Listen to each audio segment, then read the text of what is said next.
Panchayat secretary மாதிரி பேசு, தெரியுதா? பஞ்சாயத்து செக்ரட்டரி மாதிரி பேசு நீ.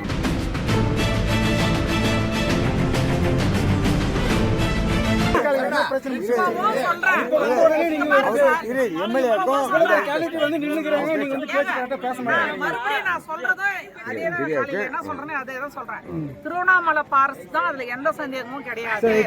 ரோடு போடுறதுக்கு நாங்க தான் பர்மிஷனுக்கு டெல்லிக்கு ஆன்லைன்ல போட்டுருக்கிறோம். அது திங்கக்கிழமை வரும், திங்கக்கிழமை தான் அப்ரூவ் ஆகி வரும். அதுலயும் எந்த சந்தேகமும் கிடையாது. அது வந்த பிறகு திருவண்ணாமலை பாரஸ்ட்ல இருந்து போடுறதுக்கான ஏற்பாடு பண்ணுவாங்க. சரிங்களா? இப்போ முரம்படிக்கிறதுக்கு எங்கேயுமே இல்லை. இவரு ரேஞ்சரும் கேட்டோம். நான் இடத்த போய் பார்க்கும்போது தான் அந்த இது வந்து அரூர் எல்லைன்றது, அது நான் போய் இடத்த பார்த்த பிறகுதான் அதை வந்து சொன்னோம். இல்லங்க, நீங்க வந்துட்டு பொதுமக்கள் கிட்ட பேசுற மாதிரியே மொத்தமா பேசிட்டு இருக்கீங்க. கை கட்டல வேண்டாங்க, கை கட்ட வேண்டாம்னு சொல்ல அவங்க கிட்ட சொல்ற மாதிரி அப்படிலாம் கிடையாதுங்க. அப்படி உங்களை சேசல இவங்க கிட்ட எப்படி பேசணும்? ஒரு அதிகாரி ஒருத்தர் கிட்ட எப்படி பேசணும்?